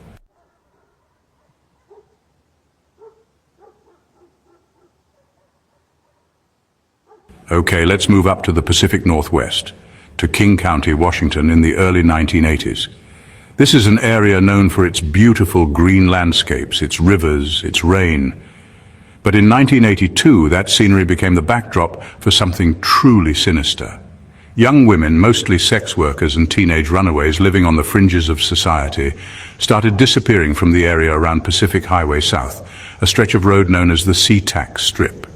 At first, no one really connected the dots. These were vulnerable people, often living transient lives, and it wasn't uncommon for them to drop off the radar for a while, but then their bodies started turning up. In the summer of 1982, the bodies of 2 women were found in the Green River, then another, and another. The police quickly realized they had a serial killer on their hands. They formed the Green River Task Force to hunt down the person responsible for these brutal murders. The victims were almost always found dumped in clusters, often in wooded areas or near the river, as if they were just trash to be discarded. The killer was clearly targeting a specific type of victim. Women who he thought no one would miss. Women whose disappearance might not even be reported for weeks or months. It was a calculated predatory strategy. The sheer scale of this was just staggering. The list of missing women just kept growing and growing. The task force was completely overwhelmed. They were dealing with a killer who was incredibly prolific and incredibly careful. He was leaving behind very little evidence. He would often strangle his victims and then move their bodies to these remote dumping grounds. For the families of the victims, it was an agonizing nightmare of waiting and uncertainty. For the police, it was one of the most frustrating and expensive manhunts in American history. The killer seemed to be always one step ahead. One of the most famous and kind of chilling aspects of this case is that the police actually had their guy in their sights early on. They interviewed a man named Gary Ridgway, a truck painter who lived in the area and was a known customer of sex workers on the Strip. He was even a suspect. They had him take a polygraph test in 1984, and guess what? He passed.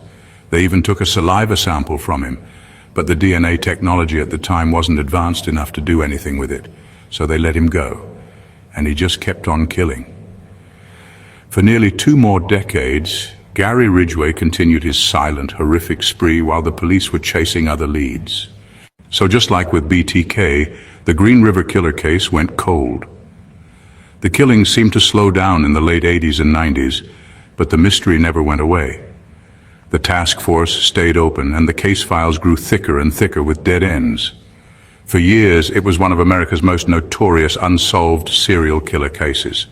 The families of the victims had no closure, no justice, just this gaping hole where their loved ones used to be. The killer had managed to murder dozens of women and just get away with it. It was a massive failure of the justice system and a testament to how easily the most vulnerable people in our society can be preyed upon. But then technology caught up. In 2001, there were major advancements in DNA profiling. The lead detective on the case, Dave Reichert, decided to have the old evidence retested using these new methods. And that saliva sample they had taken from Gary Ridgway all the way back in 1987, they finally had the technology to analyze it properly. They compared it to semen samples that had been found on several of the victims, and it was a match. After almost 20 years, they finally had him. The ghost who had haunted Washington for so long finally had a name and a face, Gary Ridgway, a quiet, unassuming truck painter. When they arrested him, Ridgway denied everything at first, but the DNA evidence was undeniable. Facing the death penalty, his lawyers worked out a plea deal that is still controversial to this day. In exchange for taking the death penalty off the table, Ridgway agreed to cooperate fully and confess to all of his murders. He would lead investigators to the remains of his undiscovered victims and give them the closure they had been seeking for decades. What followed was one of the most disturbing series of confessions ever recorded. For months, Ridgway calmly and matter-of-factly detailed his crimes. He sat with detectives and went through lists of missing women, pointing out the ones he killed. He had no remorse. He talked about his victims as if they weren't people.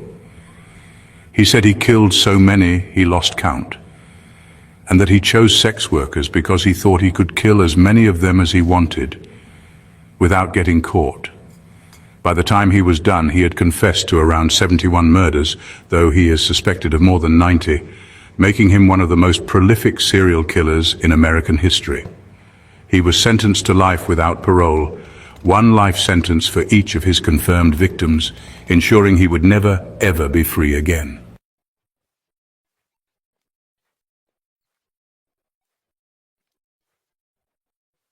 Okay, so let's get our time machine ready because we are heading way, way back, like back to the 1500s. And let me just say, if you think today's true crime stories are wild, just wait until you hear about this one. We're talking about Countess Elizabeth Bathory, and honestly, her story is so bonkers that for a long time people thought it was just like a scary campfire story. She was born in 1560 into one of the most powerful and crazy rich families in the Kingdom of Hungary. Think of them as the original one-percenters with castles, land, and so much influence it was almost ridiculous. But like a lot of these super wealthy families from back in the day, there were some issues. We're talking rumors of inbreeding, mental illness, and just some really, really dark stuff happening behind those fancy castle walls. Elizabeth's childhood was, to put it mildly, not exactly sunshine and rainbows. She was super smart. Apparently fluent in like 4 languages, which was a big deal for a woman back then. But she also had these terrible seizures, and some historians think it might have been epilepsy. The treatments for that kind of thing in the 16th century were, let's just say, not great. We're talking rubbing blood on the person having a seizure or even making them drink it. It's all very yikes. And on top of that, she was apparently exposed to some really brutal stuff from a young age. Growing up in that kind of noble society meant she probably saw some pretty gnarly punishments handed out to servants and peasants, which might have, normalized cruelty for her just a little bit. So at just 15, she gets married off to this guy named Ferenc Nadasti, who was a big-shot soldier known as the Black Hero of Hungary. He was always off fighting wars, which left Elizabeth totally in charge of their massive estate and all the servants and villages that came with it. She was basically the CEO of this huge operation while still a teenager, and this is where the stories really start to get dark.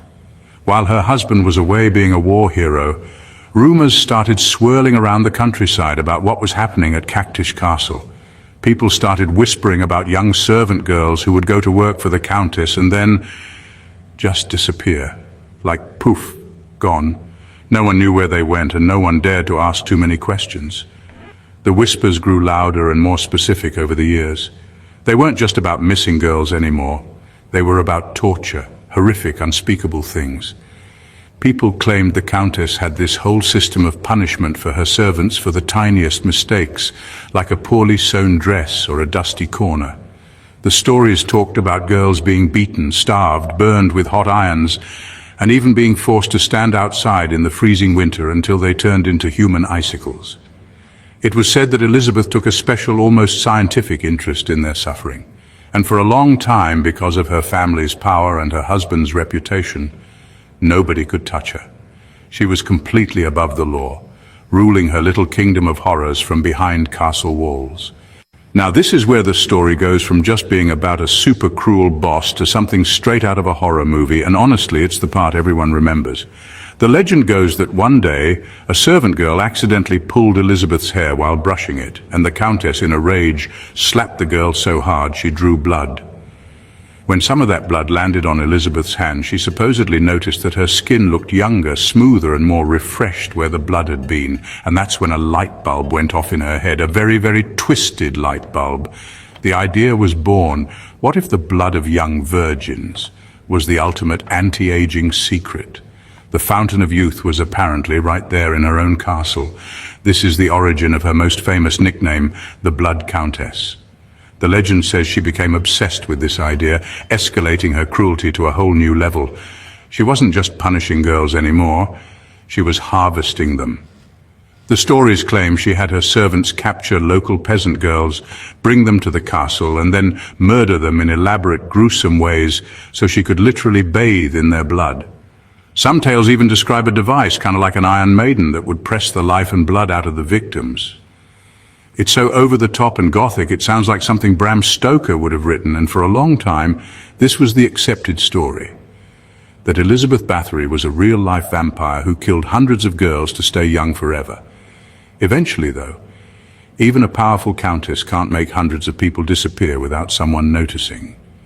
The rumors reached the ears of the King of Hungary himself. Her family was getting super nervous about a potential scandal that could ruin their name and lose them all their land and money. So, in 1610, they sent a guy named György Thurzo, who was basically the Prime Minister of Hungary and also Elizabeth's cousin, to go and investigate. And what he and his men claimed to have found at Cactus Castle was apparently a house of horrors. They said they found girls dead, dying and imprisoned, with evidence of torture everywhere. It was worse than any of the rumors had suggested. Based on the testimony of over 300 witnesses, servants, survivors and villagers, Elizabeth was put on trial, sort of. Because of her noble status, she couldn't be executed. Instead, her accomplices, the servants who helped her, were brutally tortured and executed. Elizabeth herself was sentenced to be walled up in a set of rooms in her own castle. They literally bricked up the doors and windows, leaving only a small slot for food and water.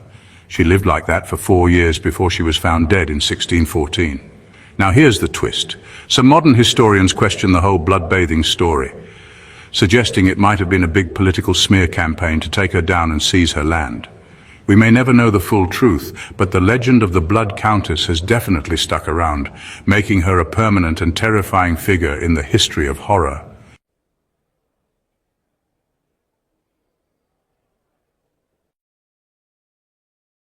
All right, let's move forward in time to the late 1990s, and we're heading to Lahore, Pakistan. This next story is it's one of those that is so profoundly sad and disturbing, it's hard to even wrap your head around the scale of it. In December of 1999, the police and a local newspaper office in Lahore received a letter. And this wasn't just any letter, it was a confession. A man named Javed Iqbal claimed in this letter that he had murdered 100 boys. Not 1, not 10, but 100. He gave his name, his address, and he laid out the entire horrific story for them, almost like he was proud of it. He wanted the world to know what he had done. The letter was chillingly detailed. Iqbal wrote that he had targeted runaway boys and street children, kids who were living on the margins of society, the ones that nobody would miss right away. He would lure them back to his home with promises of food or a place to stay. These were children who were desperate, who had no one to look out for them, and he took advantage of that vulnerability in the most horrific way possible. In his confession, he explained his motive, which was just as twisted as his crimes. He claimed that his mother had been wronged by the police years ago, and he was taking revenge on the world and on the mothers of these boys by making them feel the same pain his mother had felt. It was a completely warped and selfish justification for pure evil. At first, the police and the newspaper were understandably skeptical. It just seemed too insane to be true. 100 victims?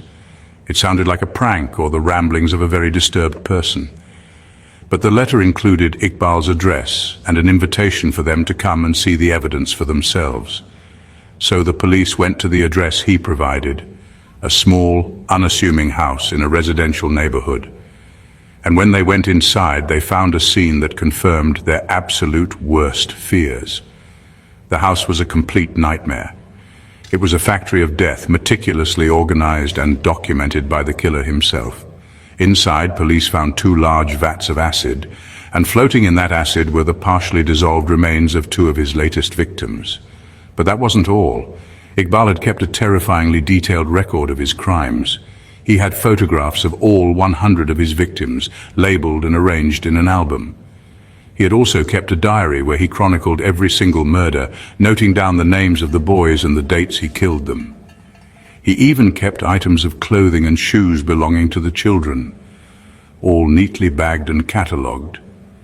It was a museum of murder, a testament to a year-long killing spree that had gone completely unnoticed by everyone. The evidence was overwhelming and undeniable. The discovery sent an absolute shockwave through Pakistan and the rest of the world. The sheer number of victims was staggering. But what made it even worse was who the victims were: vulnerable children whose society had already failed. Iqbal had preyed on boys aged 6 to 16, luring them from the streets, from outside cinemas, from anywhere they gathered. It sparked a massive public outcry and a painful national conversation about the plight of street children and the failures of the system to protect them. People were horrified, but they were also incredibly angry. How could something like this happen? How could one man kill 100 children without anyone noticing a thing? After sending his confession, Javed Iqbal actually went on the run for about a month, creating a massive nationwide manhunt. He became the most wanted man in the country. He would taunt the police, sending them letters and calling into newspaper offices, almost enjoying the chaos he had created. Finally, at the end of December 1999, he walked into the offices of the same newspaper he had sent his original confession to and surrendered. He seemed calm, collected, and completely unrepentant. He continued to confess to his crimes, showing no remorse for the lives he had destroyed, still clinging to his twisted idea of revenge. His trial was a huge media event. The public was demanding justice, and they wanted it to be severe. Iqbal never denied what he did. In fact, he seemed to want the credit for it. He calmly described in court how he would strangle his victims and then dismember their bodies before dissolving them in the barrels of hydrochloric acid. His goal, he said, was to leave no trace, to erase them completely. He would then dump the dissolved remains into a local river. The details that came out during the trial were just beyond comprehension, painting a picture of a man who was a cold, methodical, and utterly soulless predator.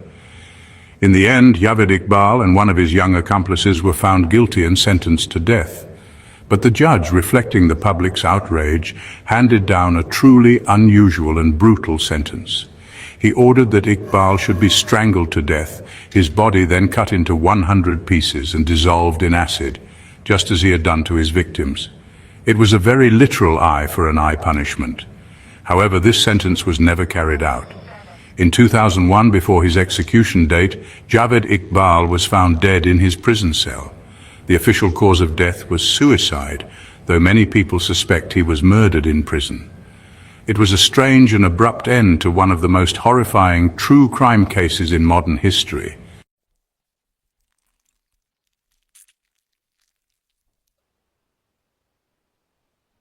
Okay, so for this next one, we're heading up to British Columbia, Canada. And let me just give you a warning right now. This story is incredibly grim and disturbing. It involves a man named Robert Picton, who was a pig farmer. And what was happening on his farm was the stuff of absolute nightmares. For years, women, many of whom were sex workers and drug users from Vancouver's downtown east side, were just vanishing. They were disappearing one by one, and for a long, long time, nobody seemed to be connecting the dots. These were women who were already living on the fringes of society, and their disappearances were often dismissed or not taken seriously by the authorities. Robert Willie Picton and his brother co-owned a pig farm in Port Coquitlam just outside of Vancouver. It was a messy, rundown place, and it was known locally as a spot for big, wild parties. Picton even started a non-profit charity called the Piggy Palace Good Times Society, which was basically just an excuse to throw these huge raves in a converted slaughterhouse on his property. Hundreds of people would show up, including off-duty cops and members of biker gangs. It was a chaotic scene, and it provided the perfect cover for a predator. Amidst the noise and the crowds and the general squalor of the farm, Picton was able to lure vulnerable women back to his property, far away from anyone who could help them. The alarm was first raised not by the police, but by the families and friends of the missing women. They knew something was terribly wrong. Dozens of women from one small neighborhood don't just vanish into thin air. They protested, they demanded action, they compiled lists of the missing, but for years their pleas were largely ignored.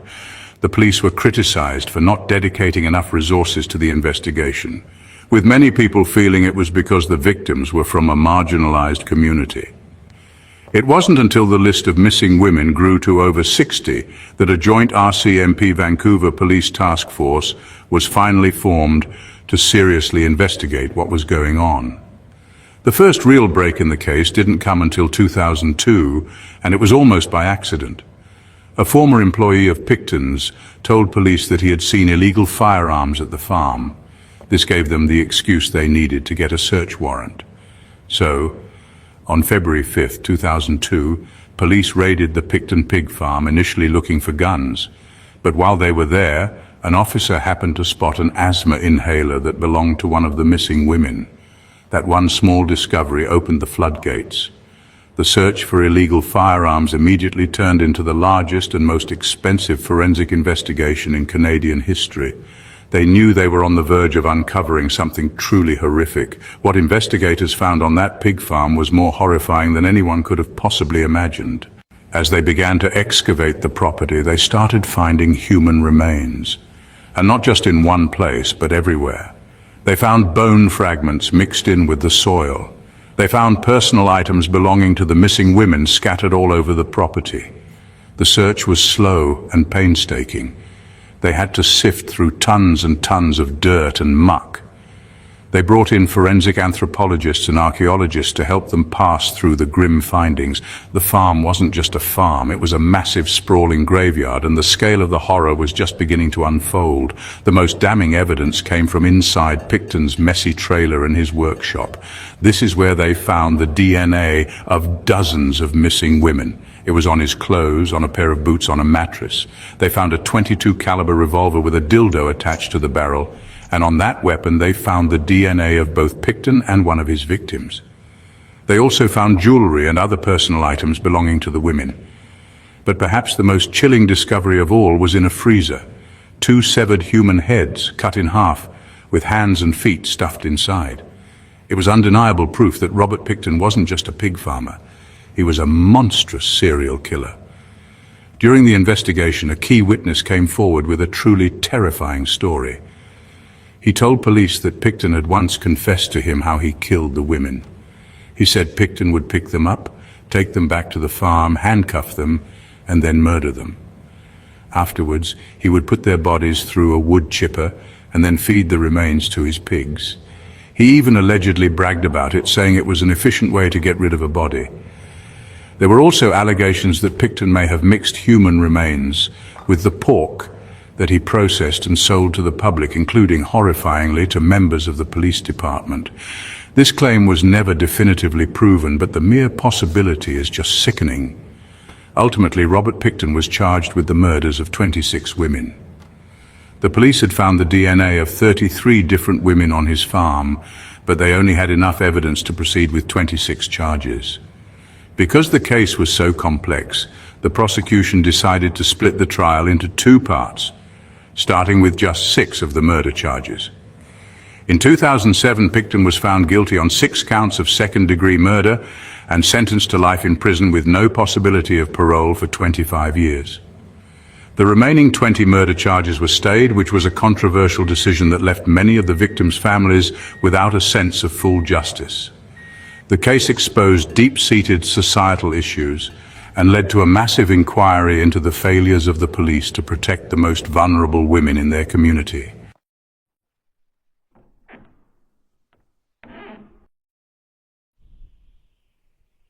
All right, so we need to talk about Luis Garavito.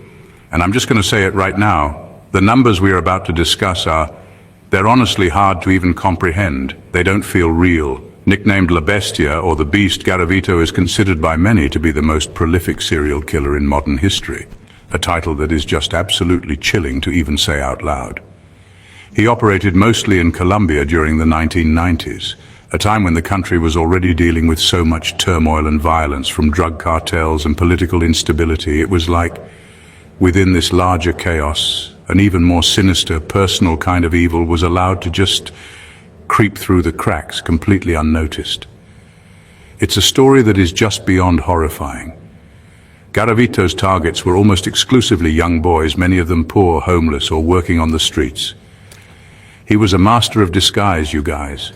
He would pose as a monk, a charity worker, a disabled person, or even a government official. Anything that would make him seem trustworthy and non-threatening to these vulnerable kids. He would offer them a small amount of money, a piece of candy or a drink, luring them away from public view. It's this calculated use of kindness as a weapon that is so deeply sickening. He knew exactly who to target: children who were already forgotten by society, kids who desperately wanted to believe that someone, anyone, was offering them a moment of help or a simple gift. The sheer scale of his operation is just mind-boggling. He traveled all across Colombia, moving from town to town, which made it nearly impossible for law enforcement to connect the dots. You have to remember, this was the 90s, and in many of these rural areas, communication between different police precincts was not what it is today. So, a body would be found in one region, and then another miles and miles away, and nobody was putting it all together. They were just seen as isolated tragedies. Garavito was like a ghost, preying on the country's most vulnerable children while remaining completely invisible to the authorities who were supposed to be protecting them. It was the perfect storm for a monster like him to thrive in. For years, he just kept going. The number of missing children was skyrocketing, but in a country already facing so many other crises, their disappearances didn't get the national attention they deserved. Imagine being a parent in one of these towns. Your child goes missing and you report it, but you're met with overwhelmed police departments and a general sense of hopelessness. Garavito exploited every single crack in the system. He knew that these boys, coming from backgrounds of poverty and neglect, were less likely to be immediately missed or searched for with any real urgency. He was a predator who didn't just hunt people. He hunted the circumstances that made them vulnerable. It's a level of predatory evil that is just, it's on another planet. So how does a monster who operated for so long finally get caught? Well, it wasn't some big dramatic police takedown like you see in the movies. In April 1999, Garavito was arrested for the attempted assault of a boy. It was almost anticlimactic. At first, the police had no idea who they had in custody. They just thought he was some local creep. It was only when they started looking into him, and as mass graves of children began to be discovered, that the true horrifying picture started to come into focus. One of the biggest grave sites, found near the city of Pereira, contained the bodies of dozens of children, and suddenly the authorities realized they weren't dealing with isolated incidents. They were dealing with a monster of historic proportions. Faced with the mounting evidence, Garavito started to talk, and when he started, he didn't stop. He confessed to the murders of 147 boys. Let me say that again, he to 147. But he also led investigators to burial sites and kept detailed diaries and maps that pointed to even more victims. The official number is often cited as 193, but authorities in Colombia believe the true number could be well over 300. It's a number that just breaks your brain. He could recall specific details about his victims, describing their faces and the locations where he left them. It was like he was just reading a grocery list. There was no remorse, no emotion, just a cold, clinical recounting of his horrific spree. Now here is where the story gets, if you can believe it, even more infuriating. You would think that for someone who committed these kinds of atrocities, the sentence would be, life, or something that ensures he never sees the light of day again. But because of the way the laws were structured in Colombia at the time, the maximum sentence he could receive was 40 years. And then, because he cooperated with the police by showing them where the bodies were, his sentence was reduced to just 22 years. 22 years. It's absolutely insane. The families of the victims, the entire country was just in shock. How could the justice system hand down such a lenient sentence for the worst serial killer in their country's history? And the final terrifying part of this whole chapter is this. Luis Garavito was scheduled for release in 2023. Can you even imagine? The man known as the Beast, who murdered hundreds of children, could have been walking free. There was understandably a massive public outcry in Colombia and around the world. Thankfully, he had other pending legal charges against him that kept him behind bars, and then, in October 2023, it was reported that he died in prison from cancer. It's a strange feeling, because while his death brings a sense of finality, it doesn't feel like justice. The real justice was stolen from those hundreds of boys and their families by a flawed legal system that almost let a monster walk free.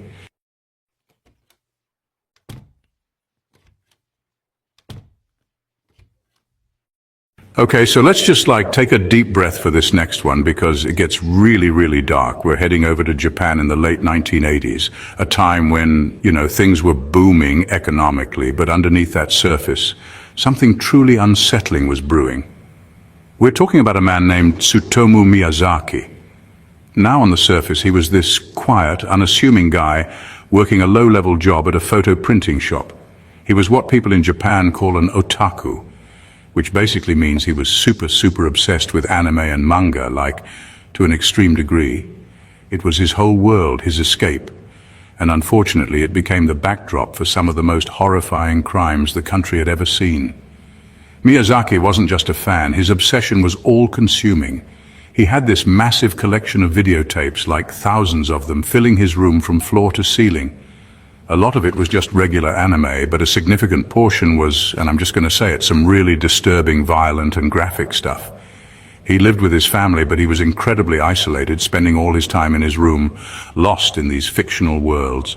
This isolation, combined with some deep-seated psychological issues stemming from a birth defect, he had deformed hands that he was incredibly self-conscious about, created this perfect storm of resentment and fantasy that was about to spill over into the real world in the most tragic way imaginable. His crimes began in 1988 and his victims were all little girls between the ages of 4 and 7. It's the worst. He would lure them into his car, promising them a ride or candy, and then the absolute unthinkable would happen. His first victim was a 4-year-old girl. He abducted her, killed her, and then in a move that just sends chills down my spine, he took her body back to his secluded room. He spent time with her remains, performing these grotesque acts and filming them. It was like he was trying to turn his darkest, most twisted fantasies into his own personal, horrific movie. He was blurring the lines between his anime world and reality, and these innocent children were paying the ultimate price. After desecrating the body, he would dismember it and leave parts in different locations, almost like a sick game. And the cruelty didn't stop there. He started taunting the families of his victims. He would send these bizarre, cryptic postcards to their homes. One of them was literally just a drawing of a skeleton. Can you even imagine? You're grieving the loss of your child, and then you get this in the mail from the person who did it. It's a level of psychological torture that is just beyond comprehension. The media in Japan, understandably, went into a frenzy, dubbing him the otaku murderer, and a wave of fear and suspicion washed over the entire otaku subculture. The police were completely stumped. The clues were so strange and fragmented. They had these taunting letters, the scattered remains, but no real leads on who could be capable of such monstrosities. Miyazaki continued his spree, and with each victim his actions became more depraved.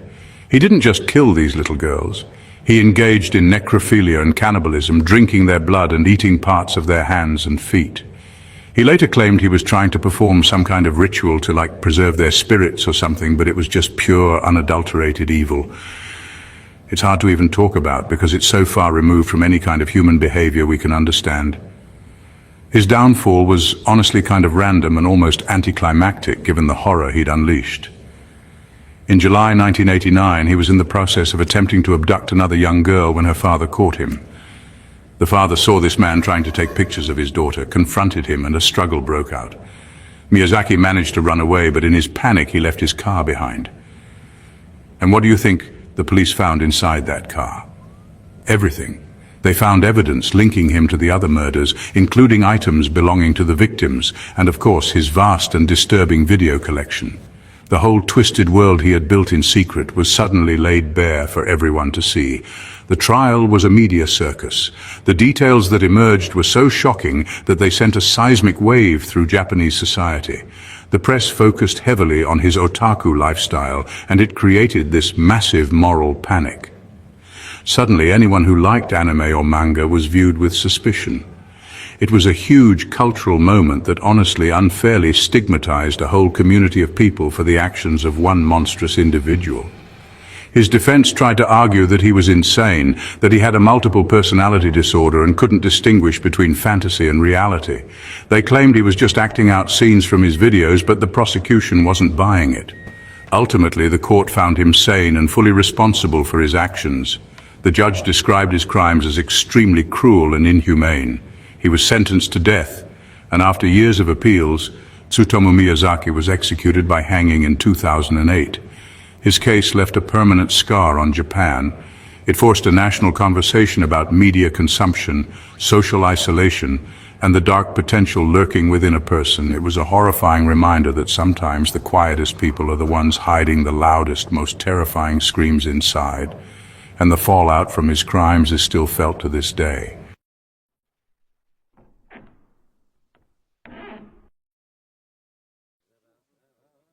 All right, so for our last case, we're not just talking about one killer, but a duo, a real-life, honest-to-God nightmare team. And let me tell you, when two deeply disturbed people find each other and their awfulness like clicks, the results are catastrophic.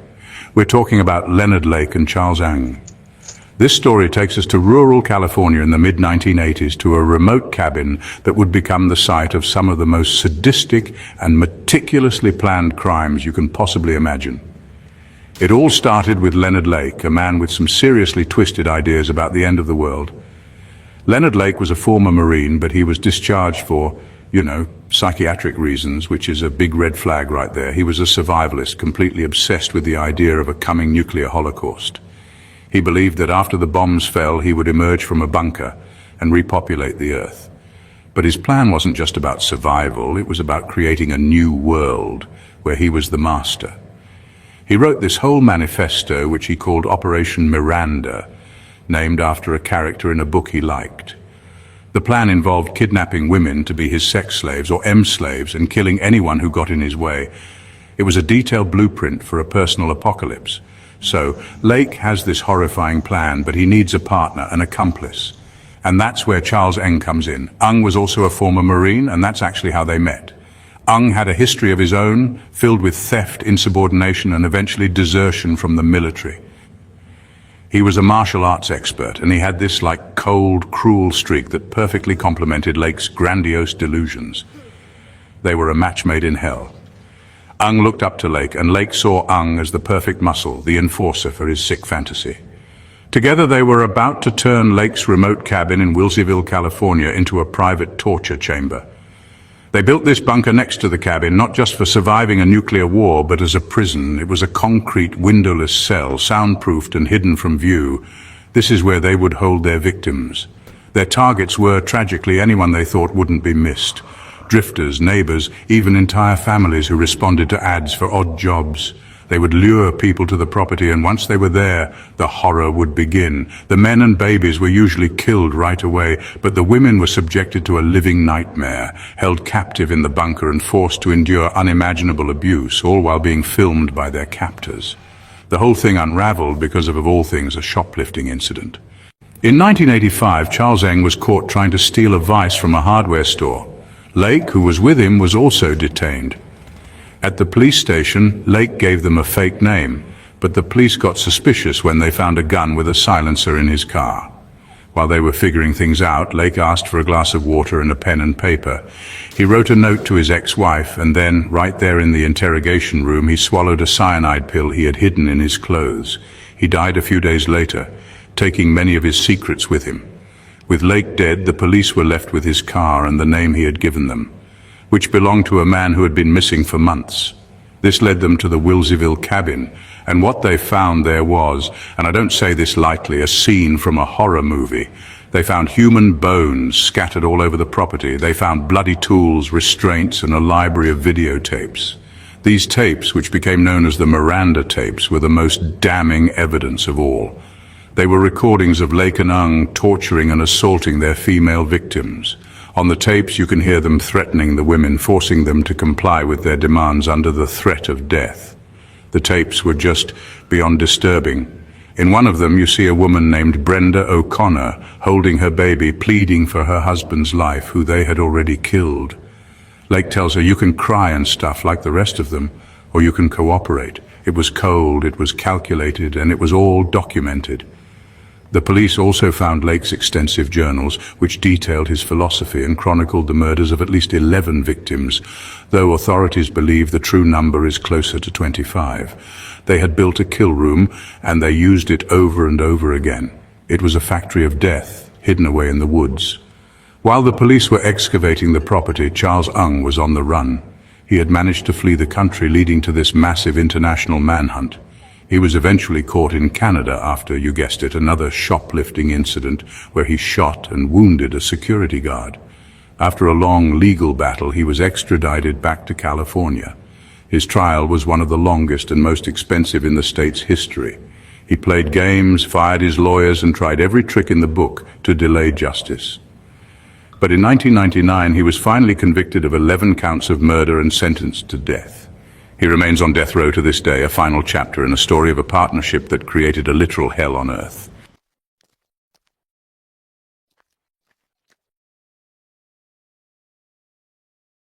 And that brings us to the end of our list. It's a lot to take in, I know. Going through these stories case after case, it's heavy, it's draining, it's easy to feel overwhelmed by the sheer darkness that exists in the world. We've talked about so many different people from different times and places, but they all share this one terrifying thing in common, a complete and utter disregard for human life. And while it's disturbing to look so closely at these horrific acts, I really do believe it's important.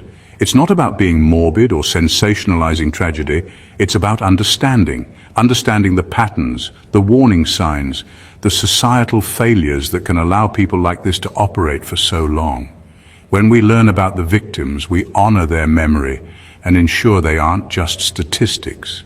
When we learn about the investigations, we see the importance of diligence, science, and communities looking out for one another.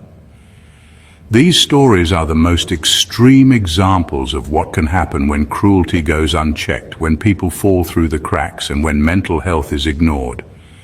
They are cautionary tales that remind us to be vigilant, to be compassionate, and to listen when someone is crying out for help. And on that note, if you or anyone you know is struggling, if you're feeling lost or overwhelmed, or if you see someone who is in pain, please reach out. There are resources available, people who want to help. Talking to someone is a sign of strength, not weakness. And it can make all the difference in the world. We have to look out for each other, because at the end of the day, that's all we really have. Community and connection are the strongest weapons we have against the kind of isolation and darkness that we've talked about today. Don't be afraid to be the person who asks, "Are you okay?" Thank you so much for sticking with me through all of this. I know it wasn't easy. I really appreciate you spending your time here learning and reflecting with me.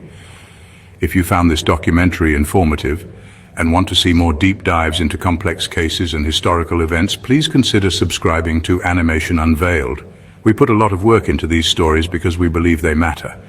Stay safe out there, be good to each other, and I'll see you in the next one.